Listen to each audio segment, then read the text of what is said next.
Let's talk about the mystery charts and the methodology in action. This is the mystery chart for this week.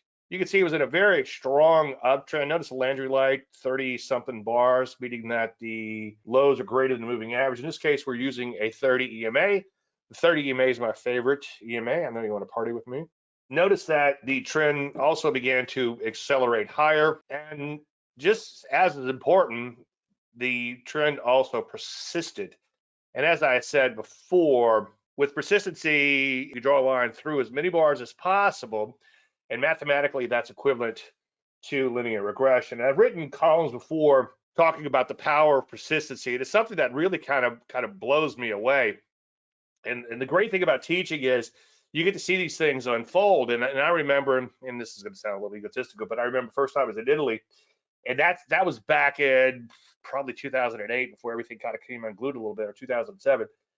And they had this huge screen, and it was just massive, and it was a room of 500 or 600 people. And I remember looking at the bars, and each bar was 2 or 3 feet tall, and you could see how important persistency was, especially on a smaller basis. And that's something that I never even realized, that even that short-term persistency, again, meaning that the bars tend to go up day after day after day, can be very important. And it's something that I'd urge you to pay careful attention to. Anyway, so after that nice accelerating persistent uptrend, it pulls back. And the Landry light, again, which is just a count of how many lows are above, goes down to 0. And this is what makes the Landry light pullbacks great for scanning. You look for 10 to 20 bars of upside Landry light, and then you look for 0, meaning it pulls back to the moving average. Now, in my own personal analysis, as I've said many times, I'm looking at upwards of 2,000 blank charts a day. So I'm not scanning per se for things like this, but as you can see, it would be really easy to scan for something like this, and maybe be good to scan for them to make sure you don't miss anything or whatever. But I feel like I'm going through so many charts and so many iterations of everything where I feel like I'm going to catch these things. The negative side of scanning, just not to digress too far, imagine that me digress. The negative side is, what if you have like a near miss type of setup? Because a lot of times this might be a TKO or something else, and it might just come within like a hair of that moving average. So that's something to kind of consider when scanning. So scanning, I kind of see scanning as more of a backstop than something that you want to do to find setups in and of themselves, at least with my methodology. Anyway, when it kisses the moving average, the Landry light goes to 0.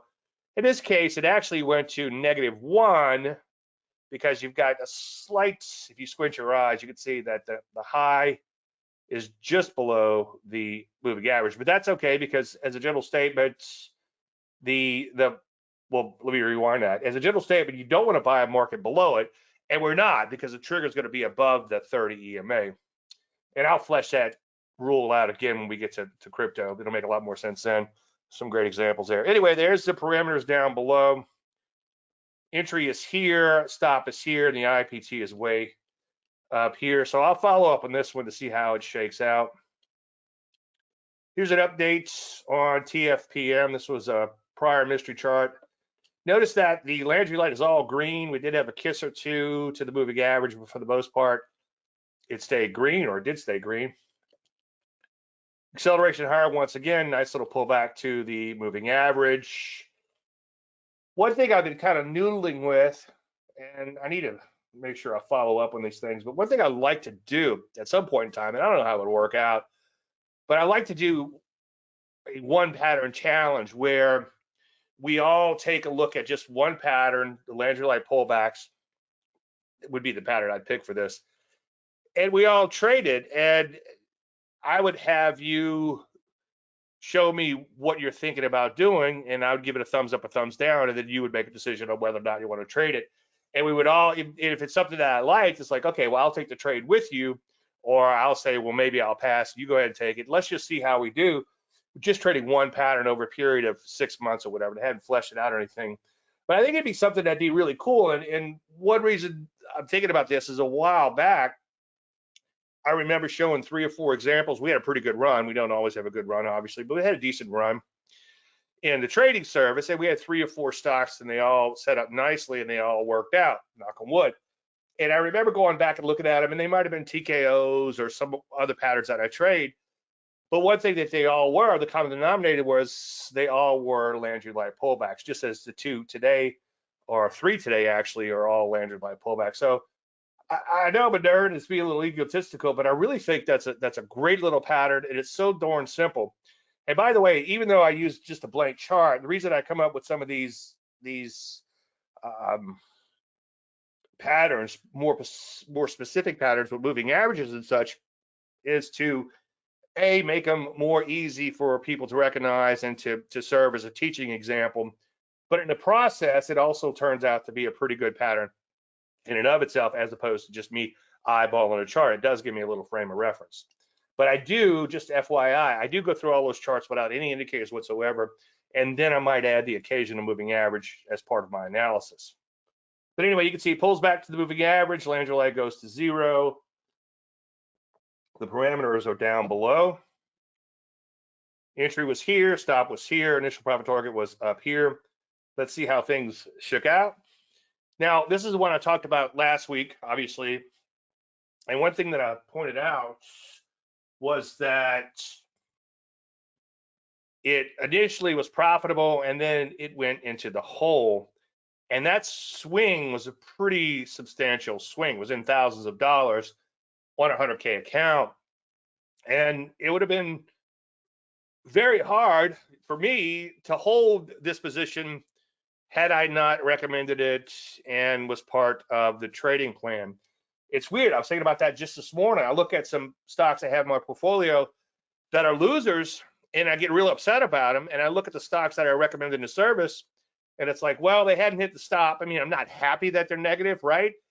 Or go negative on some days, but I feel like, okay, well, I'm kind of stuck, so to speak, following the plan.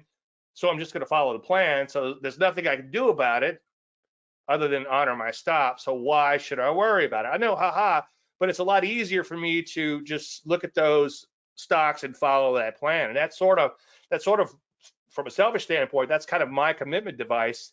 Is I'm not going to recommend anything to you that I wouldn't take personally, and I wouldn't recommend anything to you unless I also take the setup. And it forces me to follow the plan. And that's one thing that I talk about quite a bit ad nauseum, is create some sort of commitment device for you to follow that plan. Anyway, that was the first loaf. So I rounded the shares down to 700, and that's what I call my model account, where I take these trades. And I do take them in other accounts. Anyway, I was looking for 1,000 in the first loaf, got 900 out, which is fine. And the entry was slightly hot. The entry was like 10 cents higher, and then I took profits slightly early on the initial profit target, using a tiny bit of discretion, which I would encourage you to do if you've been trading for more than a little while. But anyway, so that's that so far. It's up a smidge today, so we'll see what happens. This one I mentioned after it triggered. It's set up in between webinars. And by the way, nearly all of these mystery charts, unless I show something in the Facebook group to my peeps, but nearly all of them come directly from my trading service. Anyway, oh, you can see the archives, davelandry.com/archives, and check those out. And the newer ones are now on YouTube, so you can get them several days old on YouTube by going to my YouTube channel, youtube.com/Dave Landry. And it's called the Core Trading Service there. Anyway, this one did accelerate higher. Now, it traded a little sideways. It made new highs, but that's okay. That's a pattern that's similar to what I call a double top knockout, where you have two minor tops and they have a bit of a knockout move. And it's also, you guessed it, a Landry light pullback. So there's the parameters. Entry was here, stop was here. Initial profit target up here. And so far, we just can't seem to get there. Now, it did trade a little higher from where we started, so we do bump that stop up, and that's before the initial profit target is hit. You will trail the stop higher, usually on a 1-for-1 or 1-for-1-ish basis. If stock goes up 10 cents, you bring that stop up 10 cents. Although in more recent times, I'm a little bit more lenient on that, bringing that initial profit, initial stop up. Let me rewind that. So when you start a trade, you have a full position on and you have a stop, okay? And that stop is trailed on a 1-for-1 basis as a general statement. Now, in more recent times, if it goes up just a little bit, I'll often leave that stop where it is. But as it begins to move higher, I will bump that stop up again on somewhat of a 1-for-1 basis. Once that initial profit target is hit, that's where the secret sauce comes in. That's the secret to making a lot of money longer term, is letting that stop widen out to the longer term volatility of the stock. Anyway, so this one has gone completely sideways for nearly a month. So what should you do? Okay. This is obviously dead money, right? What should you do? Nothing. Absolutely nothing. Follow the plan. If you're not stopped out, stick with it, okay? In for a penny, in for a pound. Dead money, I think Wikipedia defines it as a position or investment that has little or no chance of making you any money. Well, if you do that for a fact, then by all means get out, but you don't know that. Now, I suppose if you're doing some, I remember many years ago, we got into a jam in the hedge fund, one of many, that I was a technical analyst for, the only one that they had. And I remember looking at all the positions and said, you know, we could hold these positions to expiration and we could lose a lot more money on them, or we could shut them down now and that's pretty much mitigate the damage. So that's a different type of trading. But when you're just trend following an underlying commodity or stock or whatever the case may be, you don't want to get out just because the stock is taking a breather. The stock has done nothing wrong. It hasn't even closed below its 30 EMA. Anyway, so I slipped in a little bit of a dead money report. I'm going to flip through this really quick because we talk about it every week. The main thing I want to point out is that we did have a buy with the TFM 10% system 1, 2, 3, 4 about 6 weeks ago. I didn't like that signal, although a signal is a signal, right? And it's one thing that I didn't, as I've said before, one thing that I didn't think about when I designed the system was what's going to happen when you have a trigger and the market has begun to implode a little bit. So if you're following along with my methodology, my core methodology, I'm always waiting for entries, which means that I am buying stocks higher as opposed to trying to catch that falling knife. But in this particular system, I didn't think about putting in some sort of performance metric for the entry. So anyway, I didn't like that signal, but then when the market turned back up, then I liked it a little bit better. And now we're on the cusp of all-time highs. So 0% would mean that we're right at all-time highs. The green zone means you're less than 5% away from, in this case, 50-week closing highs, which in this case is also the all-time high, okay? So this green zone, again, means you're within 5% of 50-week closing highs. The light pink zone means that you're more than 5% away from 50-week closing highs. And then the 10% is what I used to call my sell line or buy line, however you want to look at it, means that you're more than 10% away from all-time highs. As a general statement, as long as you're within 10% of all-time highs of a market, the market is doing okay, and you should try to hang with it. Individual stocks are going to be a little bit different, a little bit more volatile. Crypto, same thing. 10% might be, I almost said a fart in the wind. I can't say that. Anyway, inconsequential. But for something like the S&P 500 or most indices, that's a good round number. So you want to try to stay long. And my whole thinking with the system was, if a market is going to lose half of its value, it's going to lose 10% first. Okay. The question is, the service is on sale for $97 per month every month, or is it first month and then goes back to the real price? No, as long as you stick, if you get a sale price on something on my website like that, like a monthly thing, there's no teaser rates. So it's like, if it's whatever it is, you can stay it'll be that rate forever. So thanks for asking. I appreciate that.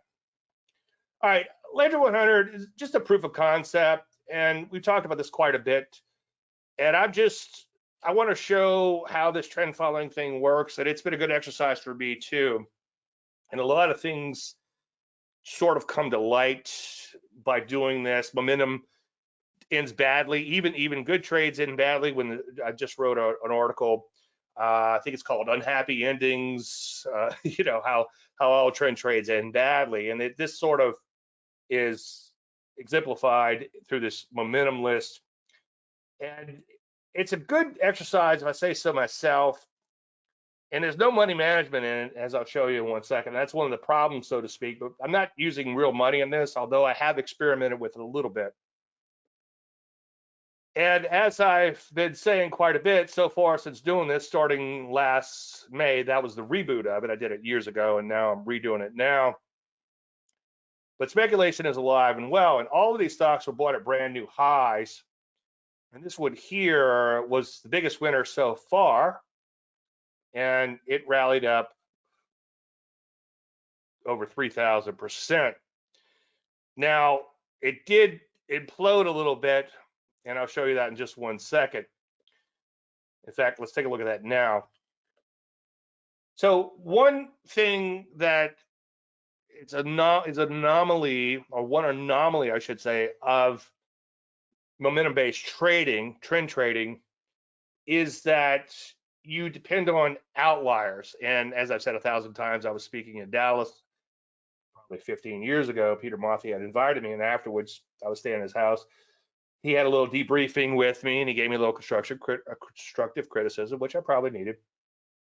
And one thing he pointed out is you're making it sound too elusive. And I thought about it long and hard after that, and I was like, you know what? I'm not going to change what I say, because that's how I feel, and that's what I know when it comes to trend following. And as I've said a million times, we'll have an okay time in the service, a good period of time, right? And I'll get a call from a client like, Dave, I'm quitting. Like, okay, why are you quitting? It's like, I can't make any money. It's like, well, geez, we just had a pretty good run. Why are you not making money? And I'm like, did you get this big winner, or did you get XYZ at ABC? No, but I took all of my other turds you recommend. And it's like, okay, well, there's your problem. It does depend on the occasional outlier. Now, keep in mind that I'm taking weakness out of the portfolio and replacing it with strength. So the strongest stocks will remain in the portfolio, hypothetical portfolio. Let me just get that out there. But if you added up all the trades going back to last May that were taken out, you have a loss of roughly $150,000. So it's not very impressive, right? However, just to show you the power of the outlier, now that trade was much bigger. Now it was up 3,000%. It stopped out for only that'd be great if every trade was up that much. So you gave up nearly half of those profits when I took it out of the list. So again, a little bit of money management would probably be a good thing, but just for educational purposes, you made $177,000. That's on a $10,000 investment, 1,700% and change, almost 1,800%. So you can see this one little trade, and again, this is the proof of concept that I'm going for with this, and I'm going to continue to run this list. This puts all these closed trades, and again, most of these are going to be losing trades, actually puts you slightly in the black, and now the entire portfolio is also profitable too. So you can see how it can work over time. It's going to be volatile as all heck. I had a hedge fund years ago, and the period wasn't fantastic. We went through like a print money phase, and that's when everybody gets excited. And then, of course, you go through the drawdown phase, and then the print money phase comes back, right? That's just life and trading. And it was not easy for him to be able to follow it. So I'm not suggesting that it can be followed easily. You would definitely need some cash, and you definitely would have to be very flippant about it. That's one thing that attracts me to this. If I ever did it with real money and had plenty of money to do just this one thing with, right? I would be really flippant in my execution. And I think with 100 stocks, I'm not going to say it'd be easy, but it'd be fairly easy. I wouldn't get too attached through like the endowment effect, the behavioral biases, endowment effect. The longer you hold something, the more you tend to like it, make it your own, don't want to give up, don't want to give it up. But I think if you had 100 stocks, then you had better looking stocks to go in, you'd be more inclined to kick the losers out. You got to treat as I preach, you have to treat your stocks like you treat your employees, right? You've got, I don't know, I've said this 1,000 times. You got 4 employees, okay? You got 3 busting their butt. You got 1 sitting on his or hers or theirs, okay? Who are you going to fire? You're not going to say, well, that 4th employee that's not doing a damn thing, maybe tomorrow they'll start working, okay? But in stocks, you do just the opposite. It's like you get rid of your winners a lot of times, and you hang on to your losers. Not you people, but you get the idea. The complete novice. Anyway, so this week showed the problem in 2 ways. The lack of money management, okay? Now, I did experiment with this on a small basis. And what I did there, and I still have some open orders, is very small amounts, but I put in an order, a good till canceled, extended hours included, after hours included, 50% trade to take off half at 100% of the at 100% profit. So it would pay for the entire position, okay? So you put in $10,000, and when the position's up to $20,000, you sell half to get your $10,000 back, and then you let the rest ride. Again, if we were doing this in the real world, which I might do someday, but for now, just got to experiment a little bit, I definitely would have to put some money management in. But anyway, this one I was kind of excited about a few days ago. I put it in, and within a couple of days, it went straight up. And by the way, it's the stuff that I wrote about recently. I'm going to publish probably my website and Substack is a little bit more about what this Landry list is about, this Landry 100 is about. And one of the things I pointed out is if you're trading breakouts, the failure rate is pretty high, okay? So you're going to have to trade a lot of them to make money. There was a breakout trader a while back. I forget the exact numbers, but his numbers were abysmal as far as how many stocks he actually got paid on. But he was able to just kind of plod through it because he knew that an overwhelming number of trades would be losers, but the occasional winner would make it all worthwhile. Very difficult way to trade, okay? I kind of reached the point where I like my hybrid approach. I like my pullbacks, okay? I like taking those partial profits. I like trailing that stop. That sort of fits my psyche. And I could get it to a point where I'm a little bit more accurate than something like a pure breakout trader. Now, I will show you some breakout trades here in a second that I do take in crypto, but for the most part, I'm a pullback player. Anyway, one thing that you're going to be faced with is notice that this stock, the entry was here because I just grabbed it as it was making new highs. That's the whole rules for this Landry 100. And then the next day, it kind of imploded. And that might have been hard to hold through if you were just trading that breakout in and of itself. But anyway, it was up 51% in one day. Very, very, very impressive run. And then the next day, look what happens. It implodes. And I actually took it out of the lists at a loss. So there's something that was up over 50%, and then it would have lost. So again, if you're doing this in real dollars, money management would probably be necessary. I'm just trying to keep this list as pure as possible and not put too many rules into it. Anyway, I started spreadsheeting it again. I know you're in parley with me, but it's kind of cool. You can see where the money's flowing, and that's one of the advantages of this. And you can see gold and industrial metals and minerals, which is going to be your silvers and platinums and things of that nature, or the biggest hunk of the 100 stocks. But what's kind of interesting is that those pieces are actually getting a little bit smaller lately. So it's good to sort of look at where the money's flowing into the market. And I've enlarged them here so you can see them a little bit better if you wanted to screenshot that or whatever. But anyway, again, the great thing is you can see where the money is sort of stacking up and flowing.